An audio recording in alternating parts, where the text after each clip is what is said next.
जी के रहे थे कि मंगलसूत्र छीन लिया जाएगा, लेकिन मैं कहना चाहूंगा जिस तरह से जीएसटी लागू किया जा रहा है गरीब लोगों पे, आम जो भौतिक सुविधा उस पे, वो मंगलसूत्र कोई छीने नहीं छीने, लेकिन वर्तमान में जो जीएसटी और महंगाई है वो अवश्य हमारे देश की गरीब महिलाओं का मंगलसूत्र छीनने का काम करेगी।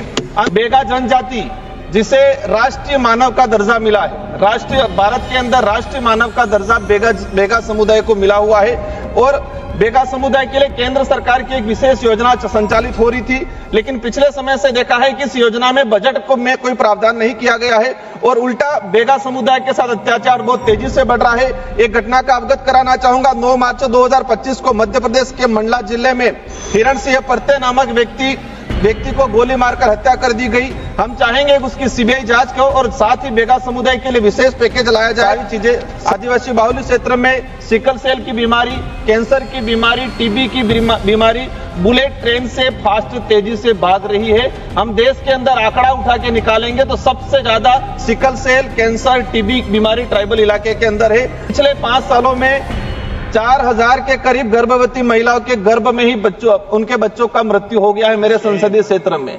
5 सालों के अंदर 4000 के करीब। तो हमारी स्वास्थ्य सुविधाओं पे हमारा बजट क्यों नहीं, और जा भी रहा है तो वो भ्रष्टाचार की बेट चढ़ रहा है। हम चाहेंगे एक शिक्षा हो, स्वास्थ्य हो, ये चीजें जीएसटी से और टैक्स से फ्री रहे। धन्यवाद सभापति महोदय, आपने मुझे बोलने का अवसर प्रदान किया।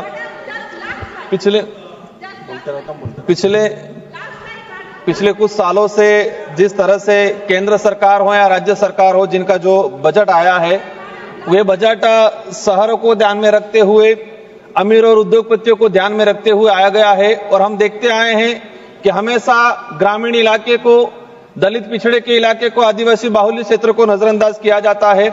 जिस तरह से देश में जीएसटी आम गरीब से लगा के अमीर तक जो जीएसटी लगा रखी है, हर वस्तु पे, खाने से लगा के कपड़े पहनने तक, या शिक्षा की हो, स्वास्थ्य की हो, जो जीएसटी लगा रखी है।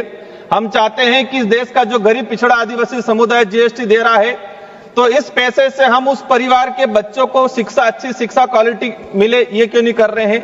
उस गरीब को अच्छा स्वास्थ्य सुविधा मिले, ये व्यवस्था क्यों नहीं कर रहे हैं? आज ग्रामीण इलाके में देखते हैं कि 2 से 3 कक्षा के बच्चे एक रूम में बैठ रहे हैं, लगभग 100 से 200 बच्चे एक टीचर के भरोसे हैं। तो ये जो पैसा हमारा ग्रामीण क्षेत्र को ध्यान में रखते हुए विशेषकर बजट में प्रावधान होना चाहिए। आज देश के अंदर जो स्वास्थ्य सुविधाओं की बात करें, विशेषकर ट्राइबल इलाके में, मेरे संसदीय क्षेत्र बांसवाड़ा डूंगरपुर का डाटा रहा है कि पिछले 5 सालों के अंदर, मैं आपके माध्यम से मंत्री जी का ध्यान आकर्षण कराना चाहूंगा, हमारे एक मंत्री जी राजस्थान से भी आते हैं। पिछले 5 सालों में 4000 के करीब गर्भवती महिलाओं के गर्भ में ही उनके बच्चों का मृत्यु हो गया है मेरे संसदीय क्षेत्र में। 5 सालों के अंदर 4000 के करीब।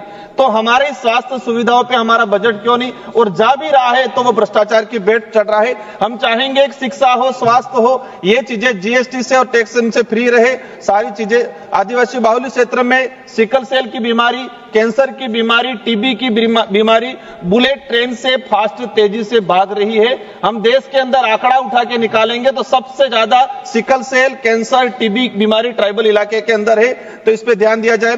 केंद्र सरकार द्वारा संविधान के अनुच्छेद 244(1) 5वीं अनुसूची के प्रावधानों के तहत ट्राइबल के विकास के लिए अलग अलग बजट का एलोकेशन किया जाता है, लेकिन पिछले हम 2-3 सालों से देखते आ रहे हैं, या तो एलोकेशन हुआ है वो भी मूल रूप से धरातल पे नहीं पहुंच पाता है। और पिछले सरकार में, या उस समय कांग्रेस की सरकार थी राजस्थान के अंदर, तो क्या विवाद रहा कि हमारे 2022-23 का बजट व अनुच्छेद 275 का जो बजट नहीं पहुंच पाया। और साथ ही हम चाहेंगे, पिछले 2 सालों से एसटी की छात्रवृत्ति ट्राइबल इलाके में नहीं मिली है। आज एक विशेष मुद्दा जो बेगा जनजाति जिसे राष्ट्रीय मानव का दर्जा मिला है, राष्ट्रीय भारत के अंदर राष्ट्रीय मानव का दर्जा बेगा समुदाय को मिला हुआ है, और बेगा समुदाय के लिए केंद्र सरकार की एक विशेष योजना संचालित हो रही थी, लेकिन पिछले समय से देखा है कि इस योजना में बजट को में कोई प्रावधान नहीं किया गया है और उल्टा बेगा समुदाय के साथ अत्याचार बहुत तेजी से बढ़ रहा है। एक घटना का अवगत कराना चाहूंगा। 9 मार्च 2025 को मध्य प्रदेश के मंडला जिले में हिरण सिंह परते नामक व्यक्ति को गोली मारकर हत्या कर दी गई। हम चाहेंगे उसकी सीबीआई जांच हो और साथ ही बेगा समुदाय के लिए विशेष पैकेज लाया जाए।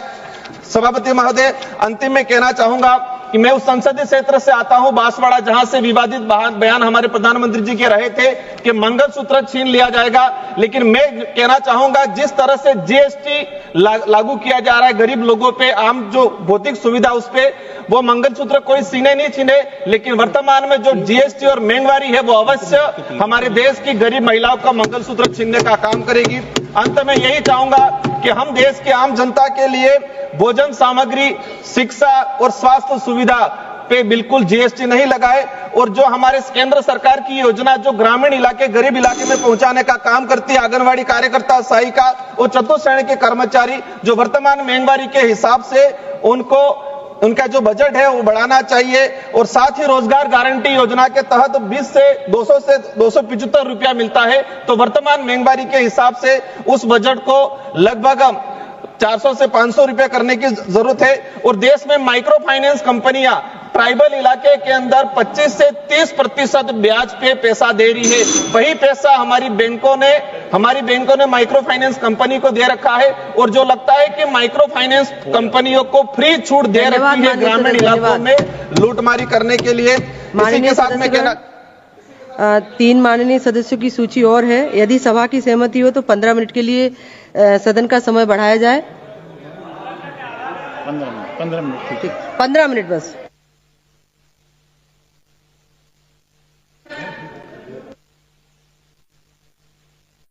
लाइन है इनकी, समाप्त करा दीजिए सभापति जी। अंतिम लाइन है, समाप्त करा। मैडम थोड़ी दया कर लेते।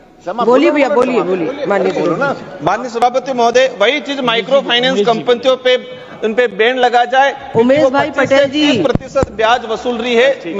धन्यवाद।